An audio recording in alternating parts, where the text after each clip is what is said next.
intro. G'day everyone and welcome to episode 542 for the week of the 13th of July 2017. It is Aussie Tech Heads. I'm Glenn Goodman and you are listening to the best tech podcast in the world. How do you like them? I'm going to go through some stats actually in a minute and we'll see where people are listening from because you would be surprised where people hear us from.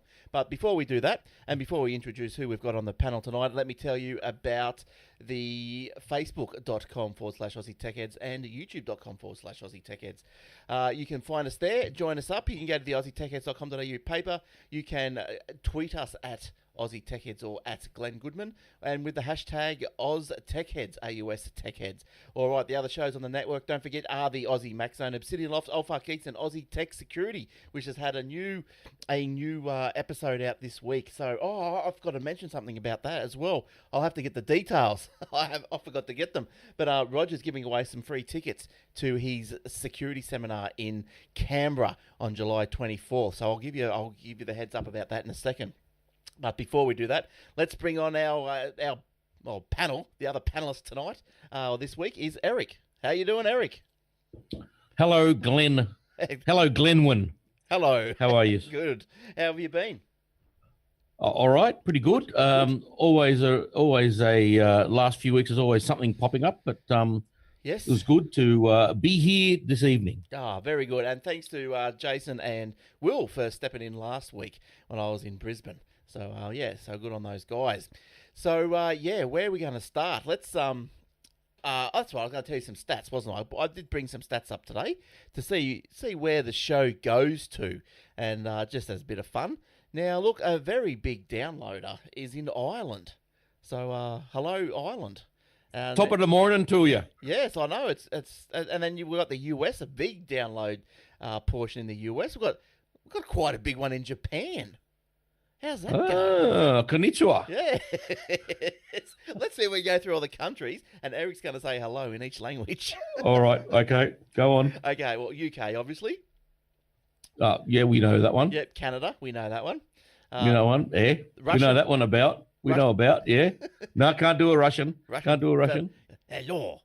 I don't know. Germany. Hang on. Das Vidania. What's that mean? I don't know. Look that up, everyone. All right. Germany. It's not that one. It's what is it? I can't remember. Guten Morgen. Right, the Netherlands.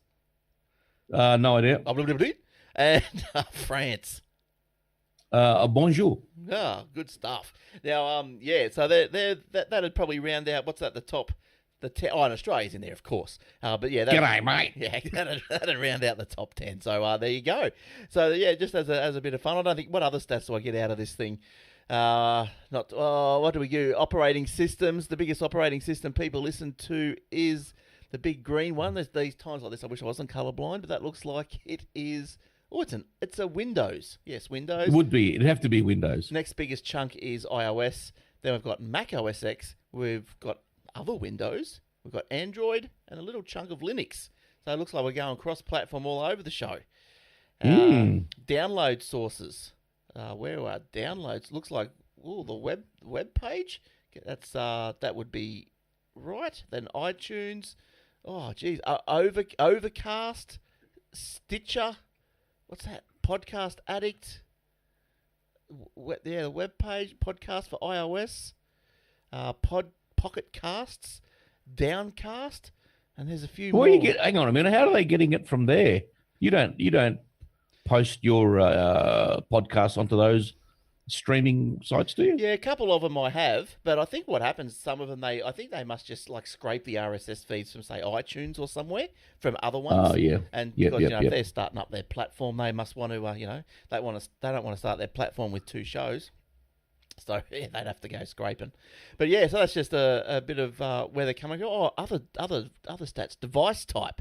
Oh, a large chunk, 86% from a phone, 9.6% from a desktop, and 4% from a tablet. There you go. Are they good stats? Love it. And that's all thanks to Whooshka, the podcast. Whooshka. Yeah, the podcast downloading hosting platform for the stars. All right. Now, where are we going? Let's start the show with. Look, I can't remember, and apologies if I have done this email before, but because I was away last week, I saw this in the notes. I can't remember doing it. I was too lazy to go back and listen to the show, the last show that I was on. But there's an email here I got from Lindsay. He goes, "Hi Glenn, thanks for the show. Always look forward to it. My question is it safe to remove the bloatware you get from when you buy a notebook?" So he must have got it Toshiba in brackets. From what I've read, the possible reason this almost new notebook is so slow to start and requires a reboot regularly is the extra junk Yes. Toshiba have put on there. I never open it, Yes. so I don't need it or want it. I think Jason say you can't just delete uninstall without dire consequences. No, incorrect. You can't go to the folder that it exists in and just delete files. You have to go to the uninstall section of the control panel. Yep.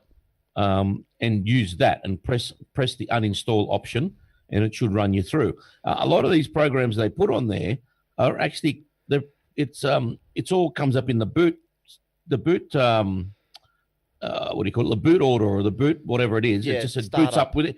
Startup. It's all in the startup command. So even if you do want to use it, you can take it off your startup menu, but you will need a program like, and I've got it here because I use this. Well, I'll tell you one that I find quite easy too after you say yours. And then it might be the same one. Could be the same one. I'm just getting mine up now. I'll tell you. I can't remember the name of it. I'll tell you. It's the AVG antivirus, but in that it's got a lot of other options like fix performance, don't start this up, put this one to sleep, blah blah blah. Right. But you're gonna have to pay for that. Yes. Yeah, I was gonna say I think you must have paid for that AVG. But what you can use is a program called CCleaner.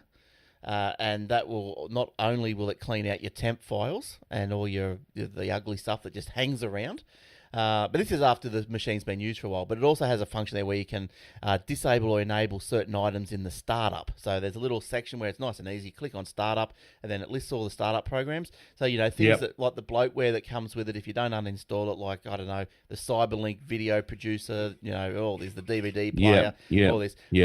And even so far as, if the computer is running slow, you don't want, say Adobe Reader starting up even. No. I'm sure you can wait 2 seconds. Should only start it up. Adobe shouldn't start up unless you click on a file to open it. That's and then right. when you shut it down, it should then disable itself. But why people start them up when the computer starts is so that first time that you look at a PDF, it's there like that. It's instant. Yes. Because it's sitting in RAM. Yes. It's sitting in RAM. Yeah, that's right. But meanwhile, all your RAM's being used up. So if you go onto a visual rich website or watch a video or something, suddenly that slows down because it's all your RAM's already been used up.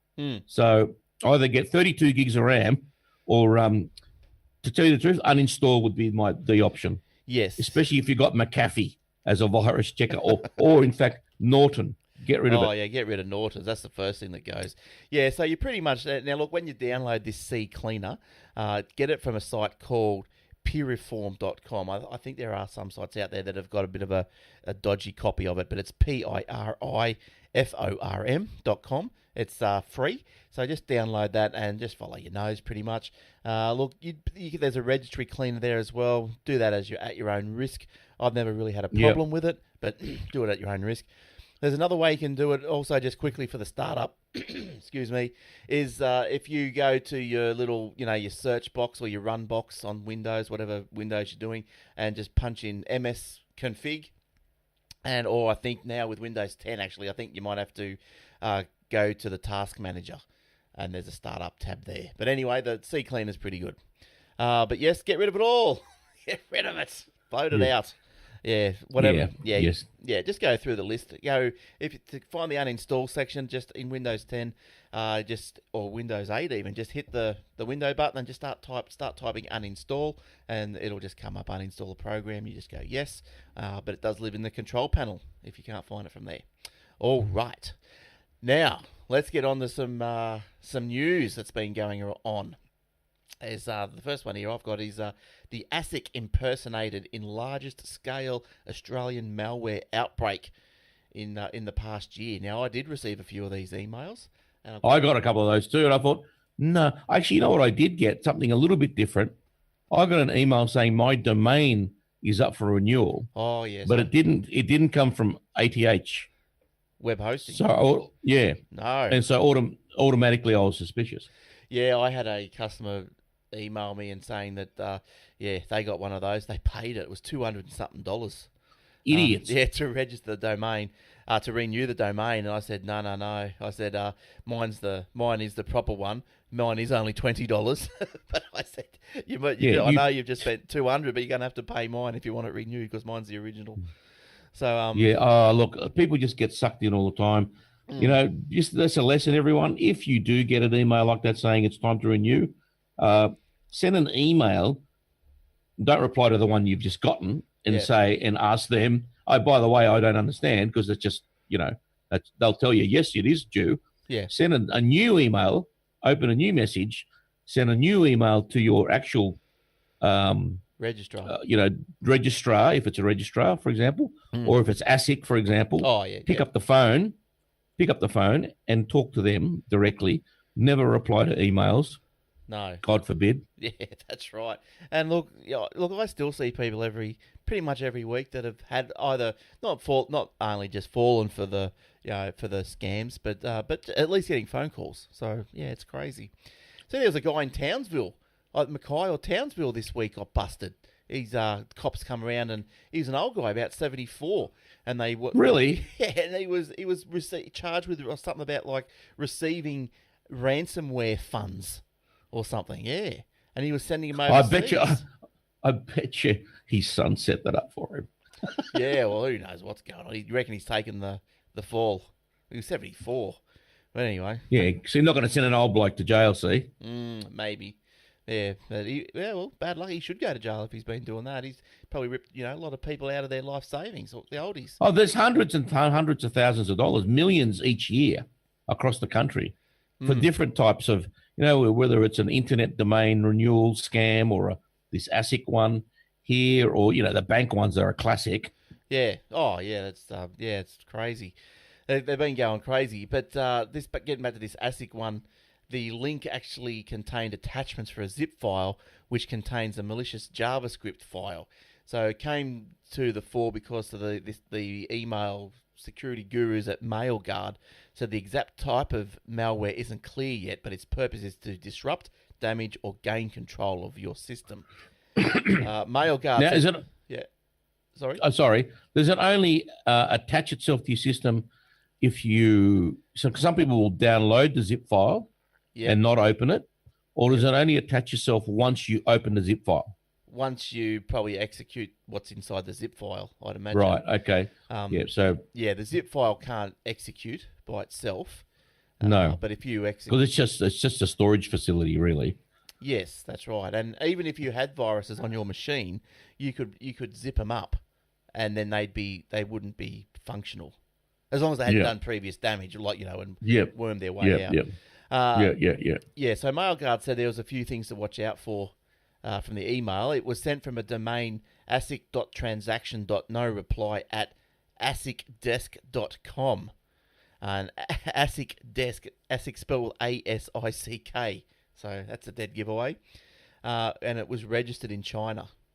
The subject line is renewal, and emails are addressed to dear customer rather than a specific recipient. That's probably saved me a couple of times. You look at who it's addressed to. If it's dear sir or madam, you go, hang on a second, let me look further. Even if it's addressed to me directly, I still am wary. Yes. Yeah. Oh, yeah. You can be. You should be. You should be. What makes the email more deceptive is that it includes a well-formatted message that uses ASIC's branding and the government's coat of arms. So a bit of copyright and trademark infringement there as well. They're going down.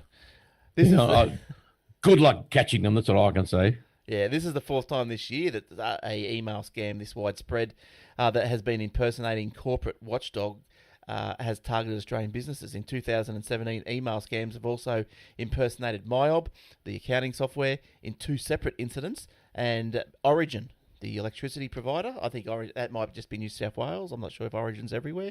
And Human Services MyGov. So yeah, it's all Huh. nasty stuff. Nasty stuff. But that's what happens. Um, Oh, dear me. yes, that's exactly right. So you just be on the lookout for that.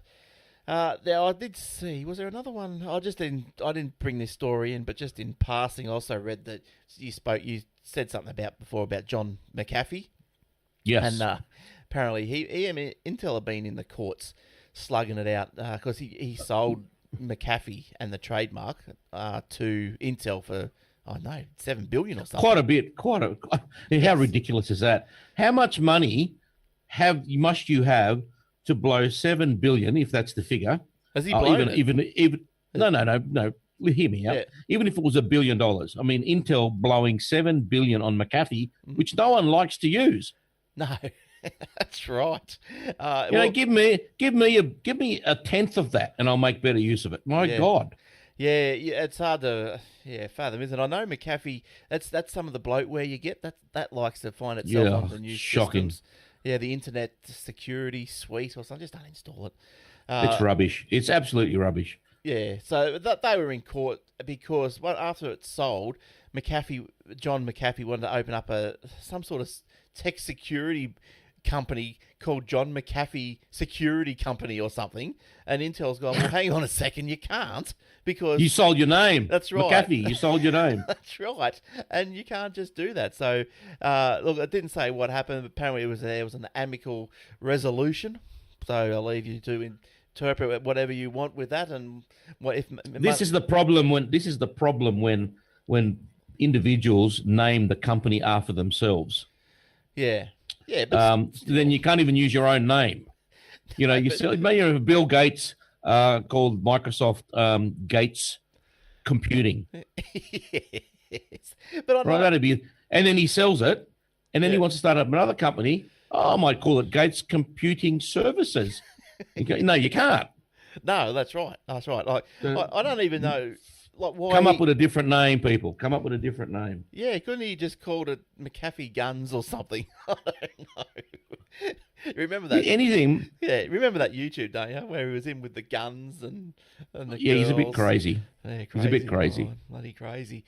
But anyway, that's what he was what he was up to. Look, let's move. We'll go on to another one.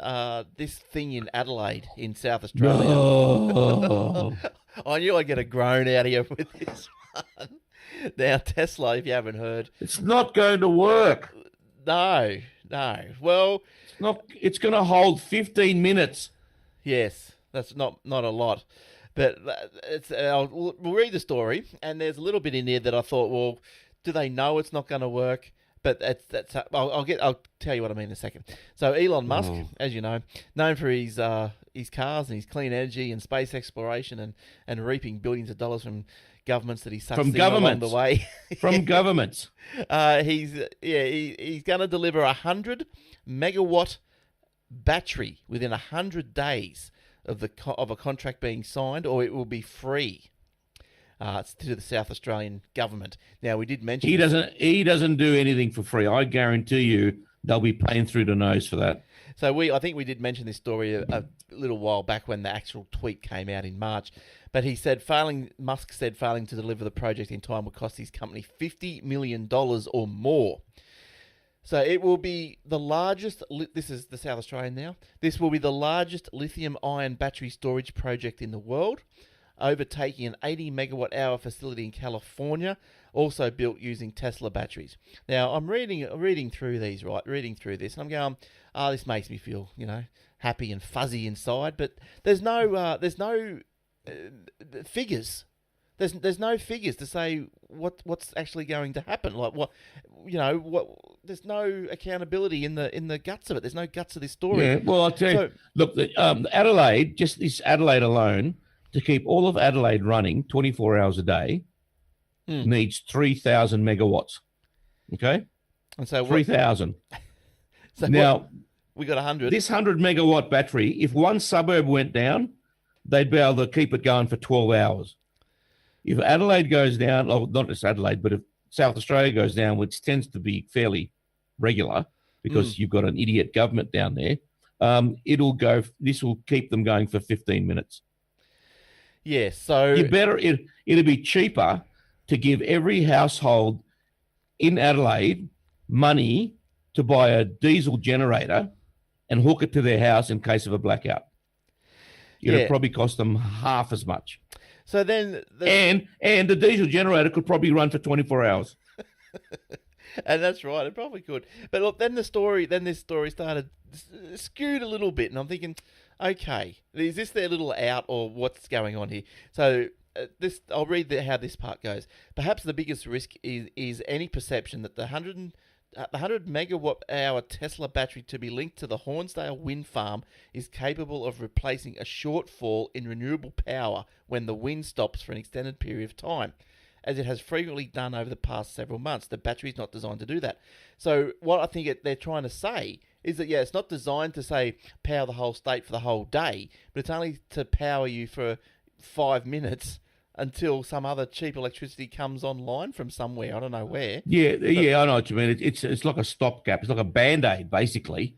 Yeah. Well, they better hurry. If the power goes down, I'll tell you what, you better have a lot of little minions running around there flicking a few switches. Quick, everyone turn it back on. Quick, because the battery only lasts 15 minutes. Yeah, the battery will be able to surge rapidly to life when demand peaks and prices spike in the wholesale market. So a battery will be able to respond to the market quicker than other backups, including gas. Well, maybe, but it's not gonna, it doesn't last. But it doesn't last. Yeah. So there's another... It's rubbish. There's absolute rubbish. Another little interesting tidbit here that was the most recently. This is talking about the cars now, the electric cars, and I'd hazard a guess and say that some of these stats are probably very similar for these batteries. But the recent literature review undertaken by the Swedish government found it would take 8 years of driving to recover the CO2 used to make the batteries for electric cars. So similar Chinese research says battery cars take 30% more CO2 to produce. That's right. It's all cars. It's all rubbish. It is all absolute rubbish. You know what this is? This is green left-wing theology. It's a religion to these people. It really is. It's because there's no proof. There's no stats. There's no calculations. No one's telling you. And then when there is stats, they try and hide it. Because I was watching a news show the other day, and they were going on about the battery and that, and what's his name, Al Gore's coming out with the sequel to An Inconvenient Truth. Yeah. Al Fraud. Yep. And he said, and I'm not sure what news channel, not news show I was watching, but they said they invited him on to talk about it, and he wouldn't come on. Instead, he goes, no, he wouldn't. But he goes, Paul Murray, Sky News, it was. Was it? And he goes, well, where's your entertainment people? I'll talk to them instead. That's because, so he went on the project instead. Because they're all lovey-dovey and, start blowing smoke up his kabiba. But I'm all for, renewables and all that. Stop pulling the oil out of the earth. Stop burning it out in the atmosphere. Stop burning the coal. But I think it's got to be done slowly and surely. It's got to make sense. Yeah, that's right. I think, yes, go full steam ahead with all these renewables and let's try and get off them as soon as we can. But not what South Australia's doing. You got to have power. Well, look, number one, stop the subsidies to these renewables because they've got to be able to stand on their own 2 feet. Yeah, well, that's right. If they can't, because the only way any industry is going to be competitive and is going to be at the bleeding edge of technology is if the only way to survive is to innovate. And you innovate, and this has been proven, you will always innovate at a much slower pace if you are being subsidized. Yes. Because it is a safety net. Now, if you didn't have a safety net, I tell you what, you would be developing the best freaking battery or windmill or whatever you want to call it, and it'd be the same price as electricity or coal or gas because it is survival of the fittest. And you could probably if you don't do a good job, you will be out of business. And that's simple. Yeah, and you can probably even the same could be go to savings as well, can't it? Just the general consumer savings and say business savings is it wasn't until water prices went through the roof that, well, I don't know about in Sydney there where you are, Eric, but up here on the Gold Coast, it wasn't until water prices went through the roof. You go to the public toilets, you go everywhere now. It's all, automatic turn-off taps and slow running taps and all this sort of stuff. It was obviously more cost-effective to do this throughout all businesses. Lights, even with your house, you've gone from the old incandescents, burnt too much power, so you go to the cheaper burning ones, the fluoros, and then to the down the LEDs. That's right, and good stuff. That's well. This is the thing. Well, this is the thing. See, this is what I don't understand. It's that old saying: necessity is the mother of invention. If you're getting your hand held, right? I like it to a doll bludger, right? A legitimate one, an illegitimate one. I'm not slagging off people who are on the dole, because some people do need to be on it. An illegitimate doll bludger who is thinking, well, why should I get off my butt and get a job when I'm getting all this money in? Yeah. Right? This is the doll bludger of the 21st century. These renewable energy companies who are getting government subsidies to sit on their ass and just do nothing. Yeah, that's what they're doing. Oh, we'll build a windmill, and I get $800,000 a year for each windmill. I mean, come on. Look, I understand. Like, you can go back and say, the reason there aren't no hydrogen cars is because there's no hydrogen fuel pumps, and chicken or the egg sort of thing. So someone has to build the hydrogen pumps before someone's going to build the cars, and so. Well, someone will develop hydrogen eventually because it is better than. Look, electric is not clean. To make an electric car is dirty. The stuff that goes into batteries, lithium battery, you got nickel and all these other carbides and all this sort of stuff, and you can only get some of these certain things, certain materials that go into a battery. You can only get them from certain countries. So if you're building a battery in San Francisco or California, like Tesla is, you got to get nickel from Africa. And it's got to be shipped over, right? Yeah. So, and then you got to get these other materials from Japan or Australia and all these sort of, and everything's getting shipped over. What's it doing when it's getting shipped over? It's burning diesel fuel. It's pumping crap into the ocean, forgetting the air. It's just dumping stuff in the air. Right. So it's to get it to its finalized form is actually 10 times dirtier than just going to the petrol pump and just filling up. Yes. But I think there's less CO2 goes in the atmosphere from pumping a car than it is making a lithium battery. And everyone knows that's true. But because it's a religion now, everyone's just praying that it's going to come good, the second coming. So that's all. And carbon dioxide doesn't hurt the environment. It's not a poison. Natural occurring gas. We breathe out. As I'm talking now, I'm breathing out so much carbon dioxide it'll make your blood boil. Yeah. So look. And as a result, this is why I got lots of trees at my place, because I've got so much hot air, and everything's just going crazy. I don't think it's the CO2 coming out of your mouth just quietly. So, So look, I'm all for the solar. I've got solar panels on the roof. First thing I did, the whole solar hot water, the whole bit. I'm all for it. But I like it because of the technology, not because I think the world is ending. Yeah, well, I like it because I think you do your bit for the planet, but you can't. You got to weigh it up and go. Well, we're not there. There are actually better things you can do for the planet than buying a battery, because you're not doing anything for the planet by buying a battery. And then when you charge the battery, how are we charging it? Oh, electricity. Oh, where does that come from? Coal. This one's going to be wind. It's just ridiculous. But this one, the Tesla's going to be wind. How long is it going to take to charge your car on wind? We'll get you over there and talk to the windmills. Now, how about we go on to, remember Gangnam Style? Yes, I did. One of your favourite songs? No. had a hit on YouTube of, I don't even know. One hit wonder.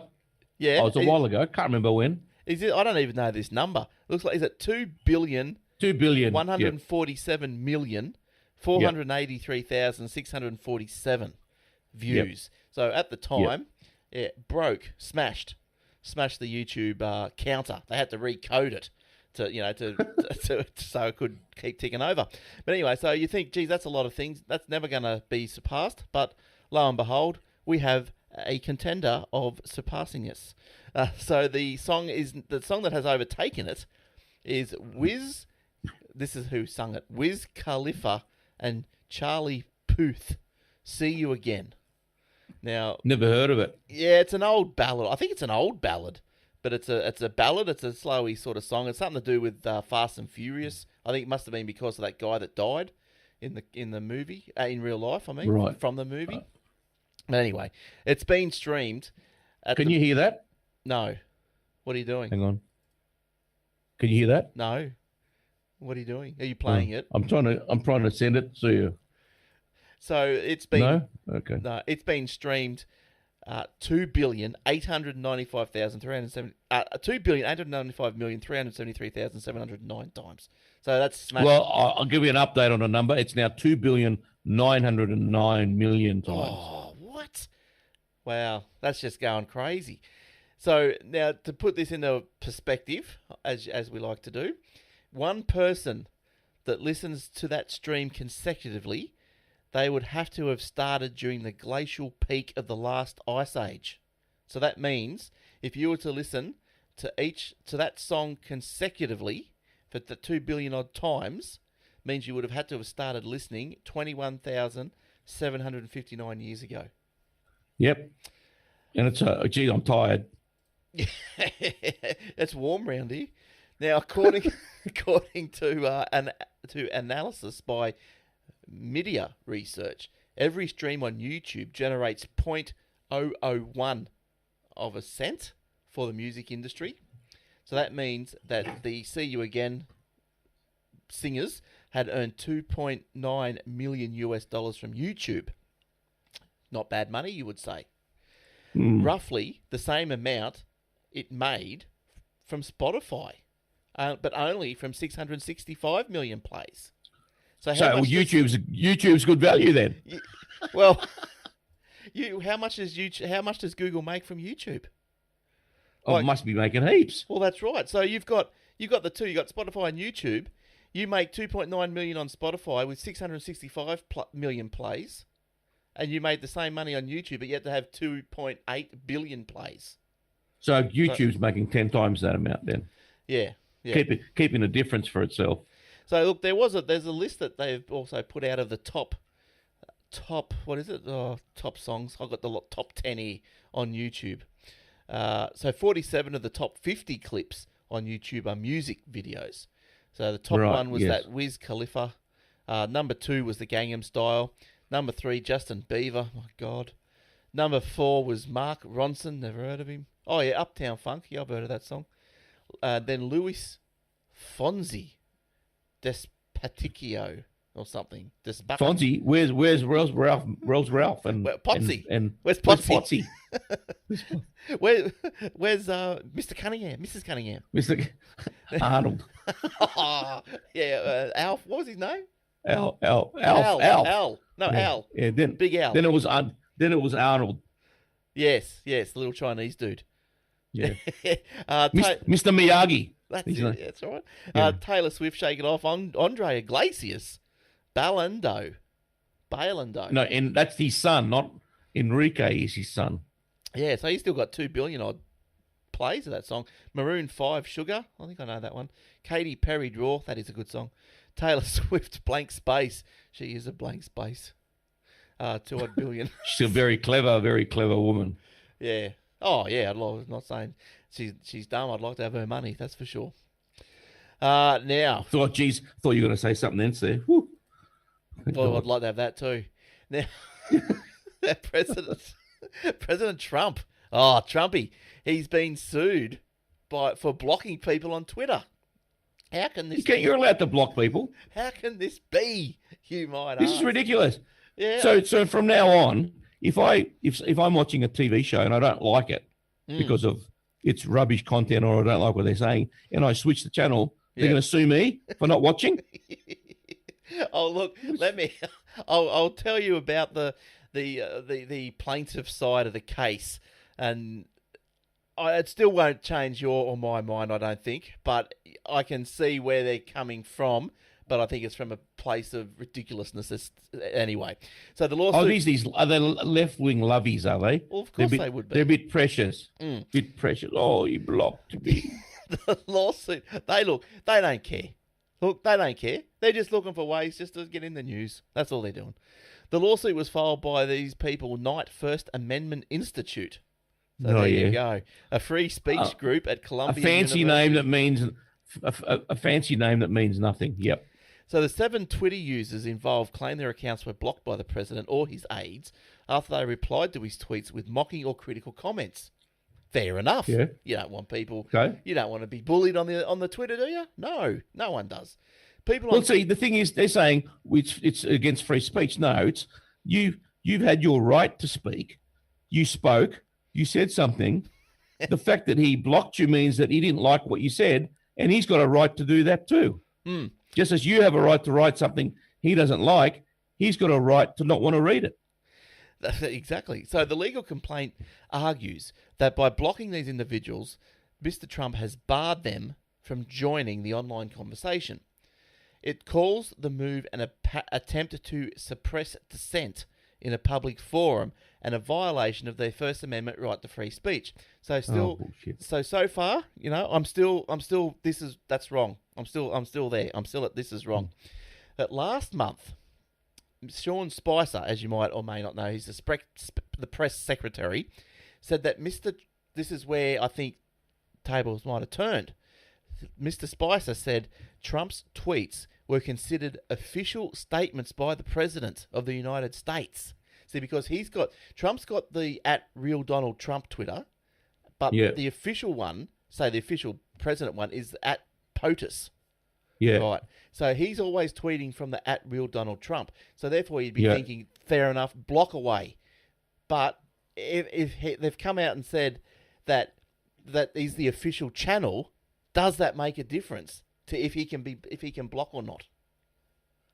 You know what I'm saying? Yeah, he should be. Of course he can block. Yeah, people can say what they want, but if I don't want to listen to it, I don't have to listen to it. No, but they're saying that's the official channel now. America is blocking those people. That because now they're saying that's now the official. Well, who's blocking it? Real Donald Trump or POTUS? The real Donald Trump.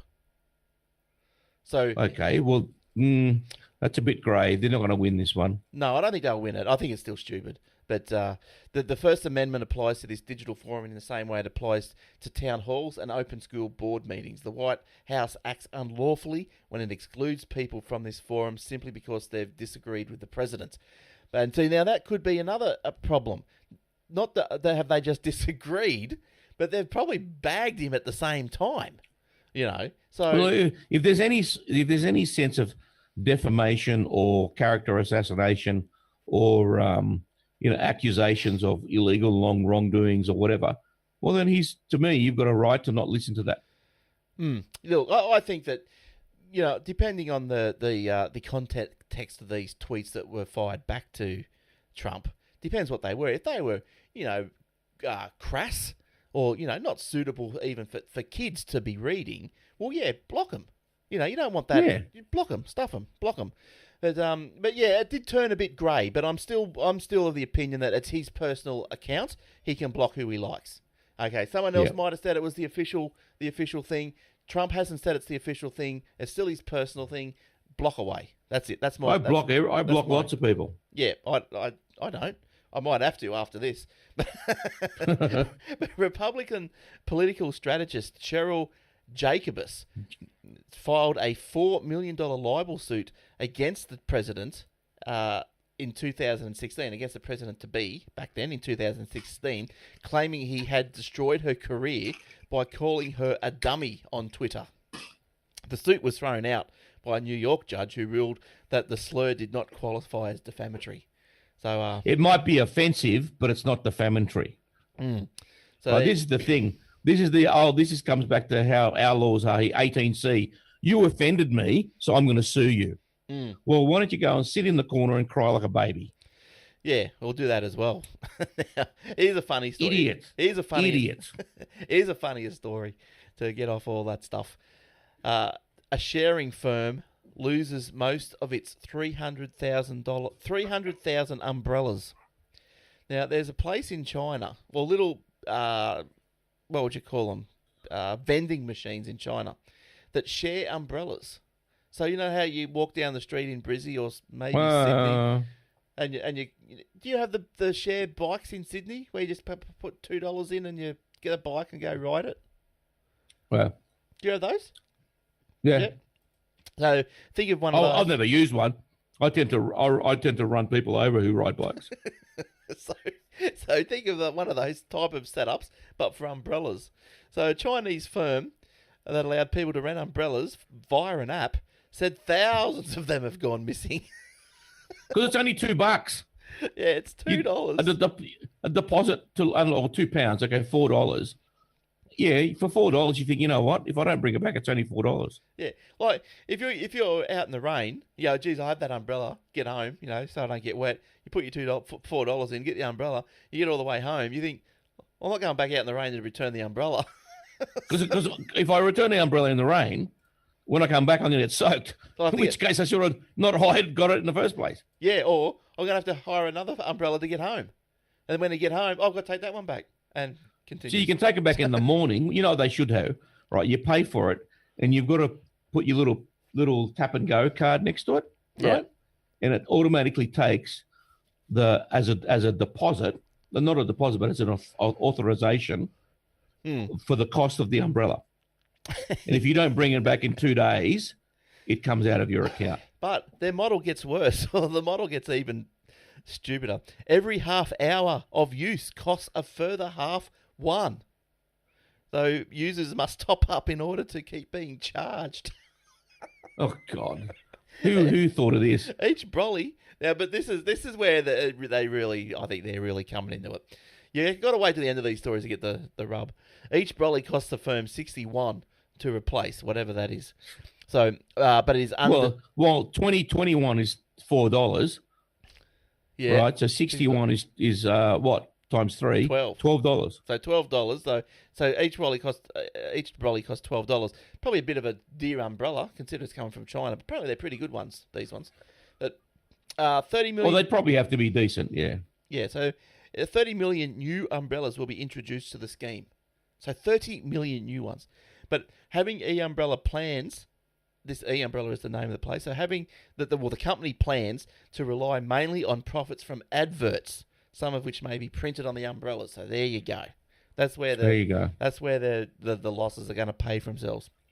Oh, we'll see. But it reminds me, I don't know if I... Well, I suppose, look, if you keep introducing every year 30 new umbrellas and everyone keeps them, all the people who are buying ads are going to get infinite exposure for a one-off cost because the people are going to keep using their umbrellas. So well, they are good promo products too, because look at Bunnings and wherever else. All the big corporations got umbrellas with their names on them. Yeah, haven't they? Yeah, I got one with my car. Yeah, right. Nice. Was it raining on the day, or they just said you have an umbrella? No, he just gave it to me, and tried to make me feel like I was special. I said, mate, it's only an umbrella. Get over yourself. Oh, I didn't think Fiat's did umbrellas, but there you go. Fiat? I don't have a Fiat. All right. Look, I think I showed the picture of the stupid vending machine. There you go. Yeah, I saw that. All right. Okay. Here's a good story. New South Wales. Government has backs a $35 million startup hub for Sydney. Why aren't these getting done up here or all over the show? There should be one in each state or more. The hub is going to be funded by Jobs for New South Wales. But you've got a Labor government up there, mate. They don't believe in jobs or profit. So fair enough. Good luck. Do you know who the head of this Jobs for New South Wales is? No idea. This David Tody. Remember him? No, I don't. Telstra. Oh, actually, he wasn't too bad. He was all right, actually. Yeah. I think he was pretty good. Yeah. Remember the guy before him? Oh, the Mexican. Sol Trujillo? Yes. Oh, he was good value. What's he doing these days? Oh, he's probably in jail. I don't know. Let's Google him. I'm going to Google him. See what he's up to. Trujillo. I'll see if I can spell it first. Oh, there he is. There he is. Is there a Wikipedia page? What's he up to now? Hang on, we'll go into the Wikipedia. What telco is he ruining this time? Korea. Torillo began his career in 1974 as an economic forecaster. Sure it's the same bloke? Telstra. Yeah, then he went to... Yeah. He started at AT&T, Graviton. Then he went to Graviton, Orange, SA, whatever that is, Board of Directors, Telstra, Oh, big write-up for Telstra. And now it looks like he's at Unlocked. Trujillo joined a team of directors at oh, he's still in Australia. I thought he went back to America and did something with and destroyed Target. But anyway, Trujillo joined a team of directors at Australian mobile phone startup Unlocked in July 2016. The startup, which raised $12 million in a Series A funding, partners with telecommunication companies to display advertisements on consumer devices in exchange for a discount on their monthly bill. Oh, yeah, okay. Right. So he went from, what did he do between Telstra and Unlocked? Well, it doesn't say. This Wikipedia just goes Telstra, then into Unlocked. I thought he went back to Target or something in the US. Possibly. So, there's nothing else there. Yeah, he might have just had a holiday. God knows he deserves one. So, oh, yeah, of course. He's 65. He's probably thinking of retiring. American. Yeah, you'll ruin one last company, then you'll retire. Yeah, so anyway, getting back to the story, our little tangent with Sol. Yes, this hub, the tech hub in Sydney, the startup hub in Sydney, Stone and Chalk, Fish Burners, Tank Stream Labs, and the Studio have already signed up to take space in the 11th floor, 17,000 square metre hub, which will be located in York Street. Do you know where York Street is? Yes. Nice part of town. Yes. When Sydney Startup Hub opens, it will be in a central location to help both local and international entrepreneurs flourish. More than 40% of the nation's startups are in New South Wales. Plans to open in late 2017 or early 2018. The organisation said there will be KPIs for the hub residents. And those that don't meet the KPIs, well, see you later. See you later. Jobs for New South Wales will invest $35 million over 5 years in the hub. So that's $7 million a year. Those on the video, there's a little mock-up of a pic of a floor. There we go. That's what it looked like. It looks pretty nice. So I think what I could imagine this being is it's just like say little offices or little cubicles or whatever, where you're granted access for whatever startup that you're doing, and it's probably just a little place for you to work. Come in. Yeah, exactly. It's all your fund, your initial startup funders will be there, so you got access to talk to people, advisors, and whatnot. Meanwhile, you can use the space. It's like there's a lot of co-working spaces in Sydney now. I don't know if you don't have much of that where you are, whereas you can rent space by the hour or by the day or by the week or the month, whatever. Right. And for conferences or you're a startup business or whatever. This is similar to that, except they've added now that you'll have access to the funders, the people that have people with money. Yeah, which is fair enough. Yeah, I think it's a great idea. I think there should be more of it. They're going to dump $7 million every year. Look, is it going to pay off? Well, it probably will pay off. Like maybe I wonder what the government gets out of it. Are they going to become some sort of investor? No, or whatever. No, I don't think so. I think it's more about having it creates jobs, which it brings people back into the city, and they spend money in the city, so the economy of city of Sydney will grow over time. Of this $35 million they spend, if one idea that costs $1 million hits off, they'll triple their money. So yeah, and I think it's a great idea. And as you were just saying there, you can go and rent space for an hour or 2 hours. I was about to chirp in and say, well, what about if you need a computer? Or what, you got to drag your computer with you or your laptop or whatever. But I'm guessing that these days with the internet, you just sit down at any computer and you can just log on to your whole world. So yeah, pretty much easy, isn't it? Well, there's a place that I know about that's really well, and they're doing quite well with their co-working space. They've got they can have a dozen different businesses in there at any one time. Yeah, right. And they all bring their own laptops. Yeah. And they put in the TPG fiber into the building. Yeah, nice. And it was 100 up, 100 down. Yeah. And the rent that you pay for the hour or the day or whatever includes the usage of the internet. So, for example, I've used it. I've met clients there. Oh, yeah? I've used it for an hour once because it's in where it is in my old office at Edgecliff. And the people, when I bought my practice, the from the guy I used to work with, half of that office space was his, and the other half was his brother's, right? And when I bought his practice, he retired, obviously, and moved to Melbourne. He's now removed back to the Central Coast. But so we had half the space, because they had half each the space. So they had half the space that was not being used, and they didn't know what to do with it. So his brother and his brother's son came up with an idea to put up a co-working space. So they gutted that half of the building or the office, quite a big space, spent about $100,000 refitting it, and very nicely done too, with, separate rooms and benches and, internet connections and chalkboards and, electronic whiteboards and, Swish new coffee machines and all this sort of stuff. And so when I was in a transition period with my clients, because a lot of them were from Edgecliff, Double Bay, Vaucluse, that sort of stuff, initially I would meet them at Edgecliff still. Right? Yep. And I would only meet them I'll meet you here, and usually only go for an hour. $40 for an hour. Yeah, that's good. That's good. 40 hours, and that included internet usage, photocopy, cup of coffee, water, whatever, right? Reception. Nice. As well. Nice. For an hour. And so for a day, it might cost you X. For a month, it might cost you a couple of $1,000s for a month, to have the space there. It wasn't too bad. So with the reception, how does that work? You walk in and say, hey, I'm just here for an hour. Any calls, put them through to me. Then I just put any calls, put it through to me. You can have your phone diverted to their reception so they can take your calls if you want. Right. And you just give her your credit card. She taps it on the way out.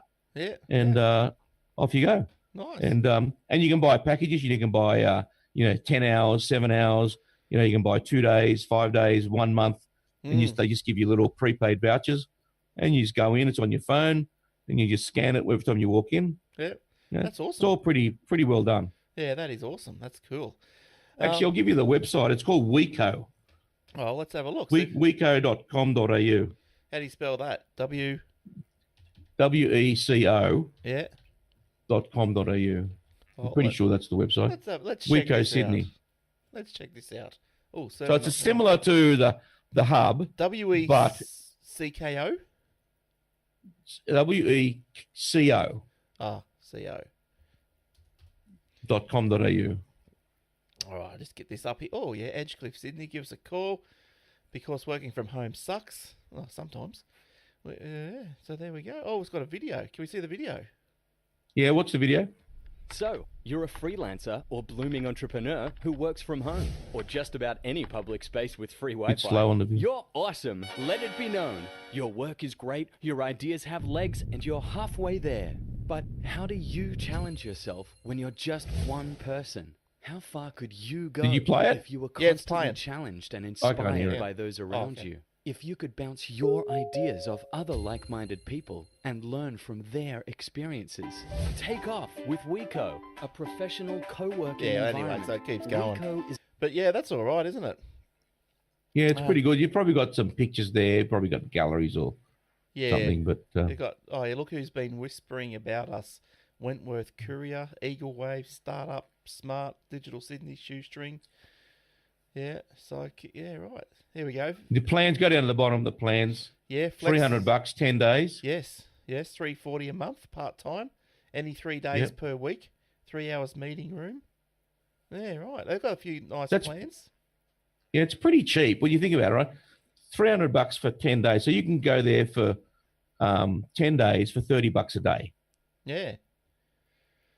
How's that? Or even it's pretty good. Even for $500 a month, like beats the hell out of having like a little shop or something, doesn't it? Yeah, like it beats the hell out of renting space.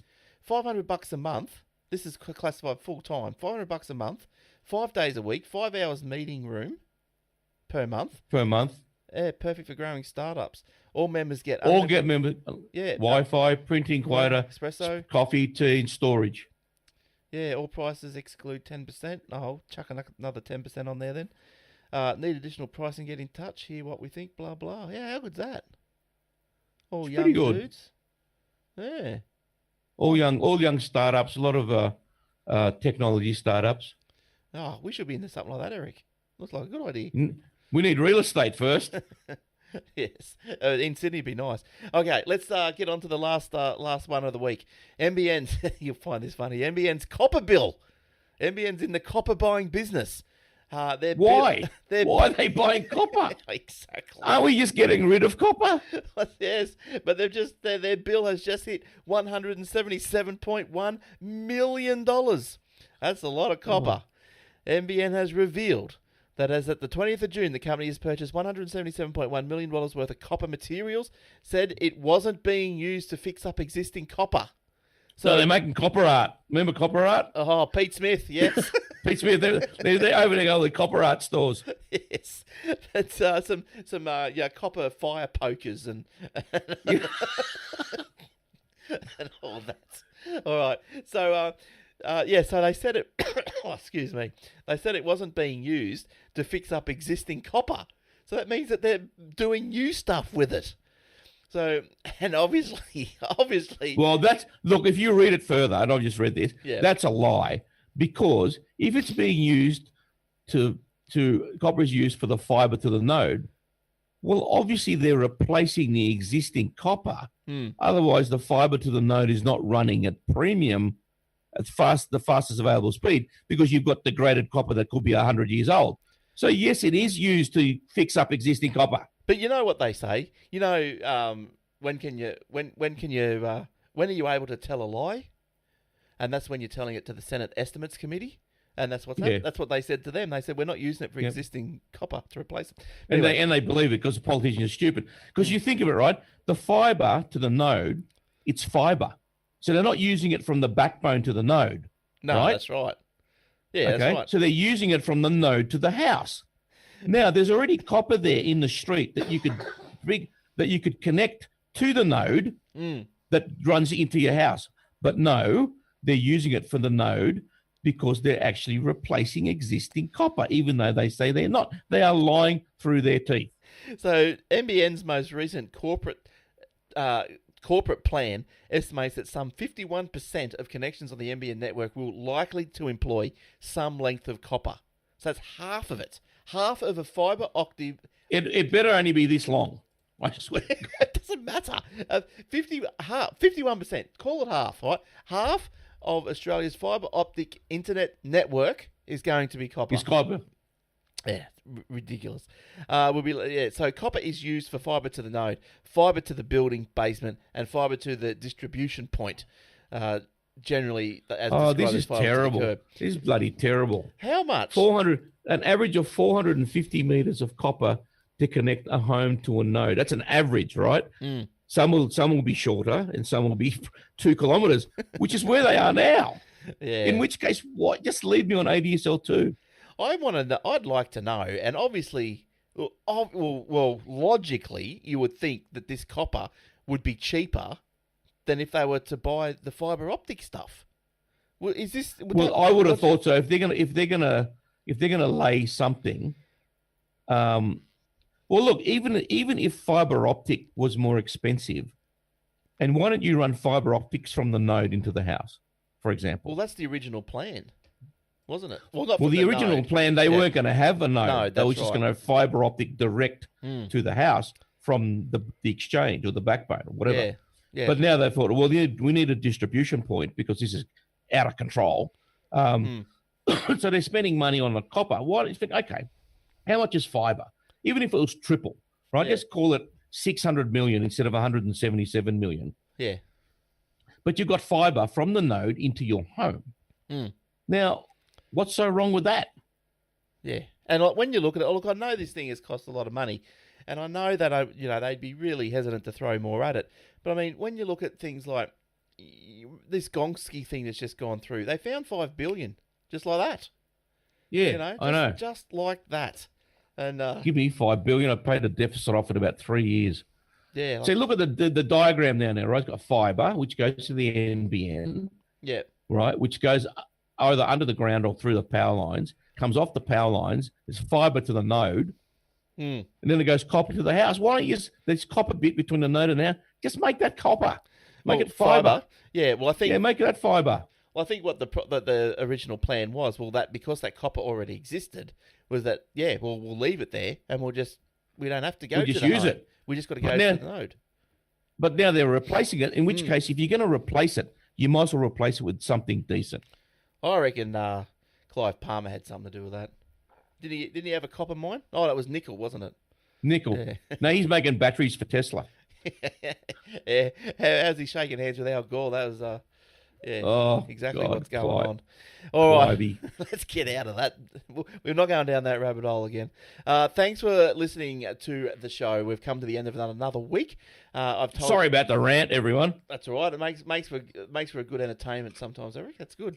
That's not a rant. Sometimes. Not all the time, but sometimes. I wouldn't call it a rant. I call it very informative, entertaining podcast. Call it passionate beliefs in something that isn't stupid like the left wing. That's going to upset it. Send me an email, Eric, E-R-I-K, at Eric, E-R-I-K, Franco.com.au. Franco spelled with a C. So replay the podcast if you missed all that. Happy to get your emails. And you can sue me if I put it in the junk folder. And Eric reserves the right to block anyone he doesn't like. I will reply to everybody that emails me, and I won't be rude. I'll just say, I appreciate your opinion. You're entitled to your opinion, but you're wrong. See you later. All right. You can hear us on the Aussie Tech Heads, on the Aussie Tech Radio. .com. It's a 24/7 back-to-back. There's a few shows up there this week. All new shows on Friday. They last for a week, so jump in and get them. Podcasts from Australia and New Zealand. I don't think we've got any New Zealand ones anymore. I think they faded. So it's just Australian podcasts. Australian podcast, 24/7, back to black. Sounds like AC/DC. That'll do. But some of the best tech-related podcasts you'll see, or hear even. New shows added each Friday, so make sure you jump on there. All instructions, if you need some, are at AussieTechRadio.com, AUSSIE techradio.com. All right, so that's about the end. That is the end of this week's show. It's great to be back after a week off, and I'll be away. Oh, yes. I'll talk to you about your little sojourn that you had last week. All right. When we sign off. Okay, good stuff. All right, so I hope you guys enjoy that. It was a terrible state of origin, wasn't it? But I don't know. Didn't watch it. Yeah, Didn't look, watch it. I'm with you. I'm sick of it. I am so sick of it. And do you know what made me? This will be my little ranty soapbox thing for the week.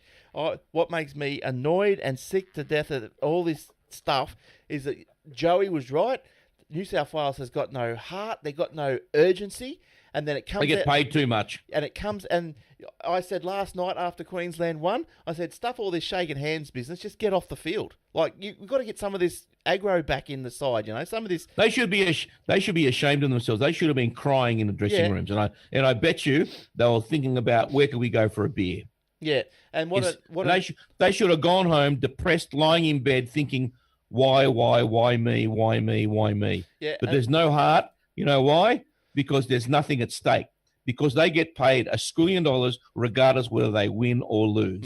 If it was performance-based payments, they would get off their asses. And that's what annoys me. And to demonstrate exactly that, in my opinion, is today, right? The day after that loss, that I got through on my email, buy a ticket for Game 1 next year, New South Wales home game in Melbourne.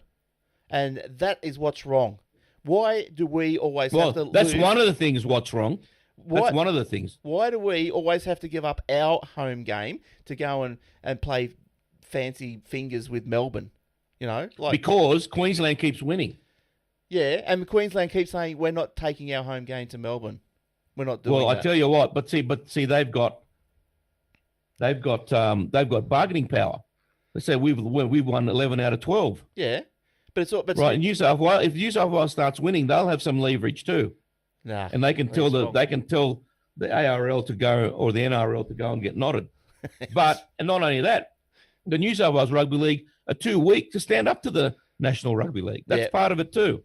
But you know what? Right, you got dumbheads running the place. But grand finals are always better than state of origin. So go Sharkies! All right. But it is It's funny is in the last probably 5 years or 6 years. The state of origin prior to 6 years ago, just say 2010, was always the biggest most important, most exciting games of the year. Yes. Now it's the grand final. Yeah. Well, look what's happened. No more fights. No more throwing cans. Nothing. There's nothing. It's gone. It's lost its pizzazz. And when you can't look at someone funny. You can't give someone the stink eye without getting a red card, because it's all don't upset the other players. Yeah, that's right. And put Les Boyd back out there. Oh yes, please. And remember when they go around advertising, and promoting it on Channel 9 and promoting it all over the place. What do they use? They use the footage of fights, because that is promoting. And then they've taken all that out. The shoulder charge, it's all gone. Boo hoo. Yep. We'll see you next week. Yeah, exactly. All right, everyone. Thanks for listening, and go Sharkies. Woohoo! We'll see you next week. Take care. Bye for now. Bye-bye. See you, Eric. Bye, mate.